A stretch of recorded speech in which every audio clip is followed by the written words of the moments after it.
So you remember the triple video where literally everything went wrong that could possibly go wrong? Well, the fallout from that was Jacko from a few weeks back didn't bother doing a proper cleanup and just did a rinse. And as a result of that, Jacko today had to do a full deep clean of all my brewing equipment. It's the all-in-one system there, it's the Brew all-in-one system, so it's not so bad. It's one vessel that has to be cleaned, but it needed a lot of elbow grease. I got sleeves rolled up, I got into it, and it's done. It was meant to be a brew day, in fact it was meant to be a brew day on Saturday. In fact, let's go back further than that. It was meant to be brew day last week. Then I had a couple of issues with another hobby that I have away from brewing, a bit of engine problem, I'll leave it at that. So that kept going and going and going. It was meant to brew, something come up, something come up, something come up. Yesterday was meant to be brew day, got a slot with the mechanic, had to go and do that. Today was meant to be brew day, got a slot with the vaccine clinic, had to go and do that. I was planning on getting the beer done right up until basically chilling it before going from vaccine. Woke up this morning, the bloody kettle had mould on it, so as I say, it was a deep clean. It's coming up on 4:30 in the afternoon, and I'm going to bloody do it, because if I don't do it today, I'm back at work tomorrow, and it's another week lost. So April's brew day is, drum roll, Vacant Gesture. A lot of homebrewers do Vacant Gesture. It looks like an incredible beer. Everybody that does it rants and raves about it. Everybody that tastes it rants and raves about it. I've not tried it. I've not had it. I've not had the commercial version. I've not had the anybody homebrew sent me it. So I am going to brew it. And I've basically copied Jonathan McAlinden's recipe of Brew Father, and I'm going to follow it to the letter. I had toyed with the idea of changing the dry hopping up a bit, because I have a big bag of Sabro and a big bag of Brew 1, which are my two favourite hops right now. But I'm going to stick with the recipe as it is. It's not my place to tell you the recipe, it's not my recipe. So it's kind of like, you know, when you buy an album and they have all the lyrics to all the songs, but then they do a cover version, they don't have the lyrics to that song. It's kind of like that. I'm not going to give the recipe. It's easy to find. It's out there. It's on Harrison's website.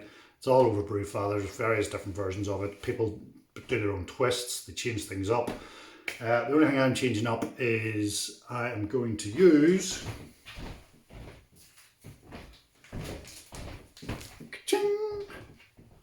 Safiel SO4. Two reasons for that. Reason number one, I don't have any SO5. And reason number two, you guessed it, I have SO4. So we've just hit our strike temperature, and I'm just about to mash in. I'm just waiting on a couple of things working in the background here. I'm going to be brewing under a little bit of pressure on the fermentosaurus, so I'm testing that out again. I have my ice spindle on the charge, and I think we're good to go. I don't think we're going to have a bad brew day today. Very simple brew. By the looks of it, there's one hop addition right at the start, one for Whirlpool, and bish bash bosh, Bob is your uncle.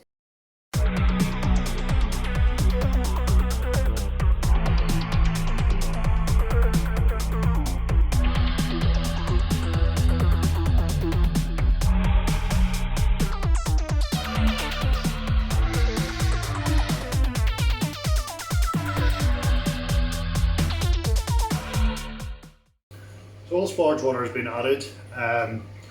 Sparging is going quite slow. It's taken quite a while to drain through.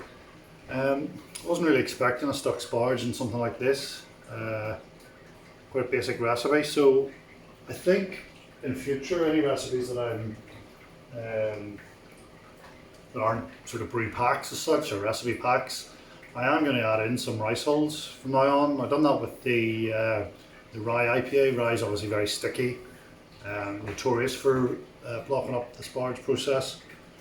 So I'm just going to add a handful of rice hulls from now on, because I think The benefits outweigh. I don't even know if there is any disadvantage to doing it. It takes up a bit of room in your drain pipe. You'll have already seen a wee bit of video there, a tiny bit of footage of all the gunk on the outside of the drain pipe. It's not ideal, because obviously that's just what's stuck to the outside, what's actually in the liquor there. So I can see why, I already said there, I can see why the Big Banana is now using a Bruno bag and then his grain bucket. Don't know if I can be bothered doing that. In the green corner, weighing in at a massive 23 grams, making his Oddly's Brewing Company debut from GetterBrewed.com, the Challenger! Woo! 26 grams of Mosaic for a 30-minute hop stand whirlpool extravaganza. So that's the end of the brew day. You didn't get a whole lot of footage there. I think you got the first hop additions and that was it. So 50 minutes the whirl flock went in. There was a 30-minute hop stand stroke whirlpool of Mosaic, and then that was it. 26 grams of Mosaic. Pretty straightforward recipe, pretty straightforward brew. A couple of wee problems, nothing major.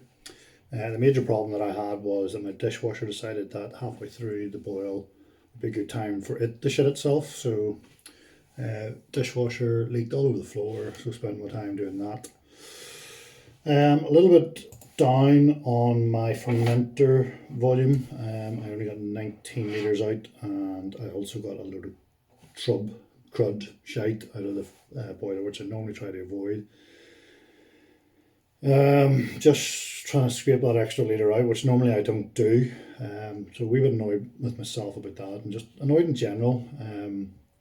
I had a wee run there of brilliant brew days where everything was going well, hit my numbers, everything was running smoothly, well-oiled machine, the beer coming out the far end was fantastic. And now I'm on a wee bit of a run of just wee things going wrong.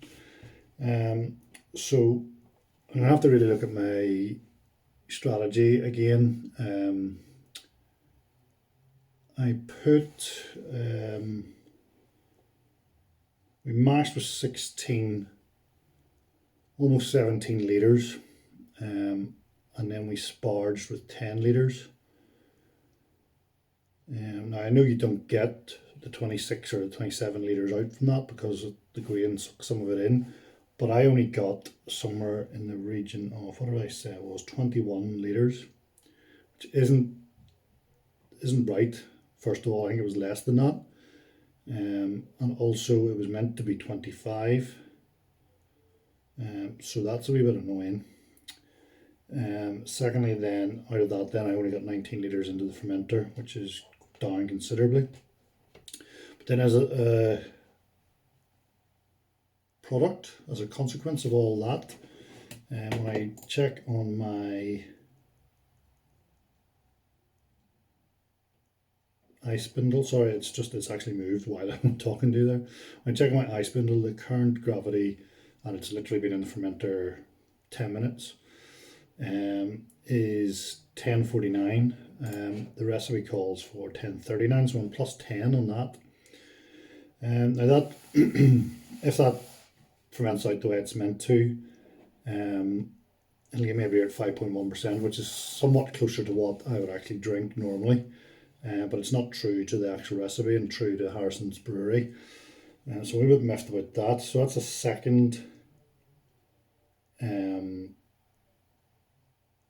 second brew beer in a row that I'm going to have to revisit and redo. Now if the Vacant Gesture is as good as everybody says it is, it's not going to be an issue to redo it and re-drink it, but it's just a pain in the backside.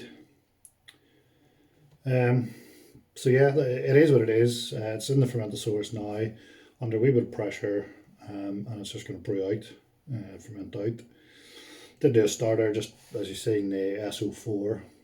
Had a wee bit of an issue. I thought it looked like the Brazil was leaking from the bottom. But I cleaned it all up with kitchen roll, and then it doesn't seem to be leaking anymore. So I don't know whether it was just coming down off the sides and the outside rather than the inside.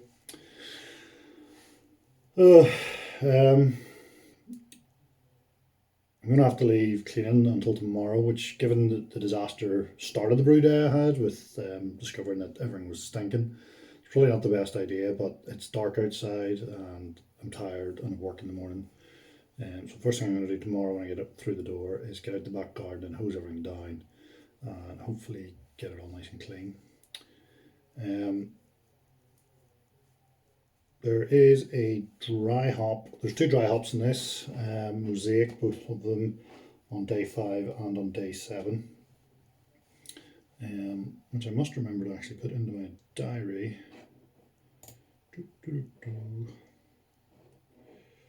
1, 2, 3, 4, 5. So Sunday and Tuesday. Not sure if you'll get any footage of that. Everybody knows what a dry hop looks like. Gonna have to clean out a hop bag, find a second one. But yeah, so stay tuned and we'll see what happens with this beer. I'm going to bottle them, I'm going to keg. I think I'm going to keg. I have a beer in a keg at the moment that I don't particularly like, which is quite annoying because it's, if you remember before, I talked about two different freezers and two different sizes of keg, and I have one keg in one size, and I think it's the beer that I don't like, so I can't replace it with another keg. In the other keg there's a beer that's about to kick any day, so I might have a pint now and see if it kicks, and then hopefully then I can have loads of other kegs. Yeah, but that's it for tonight.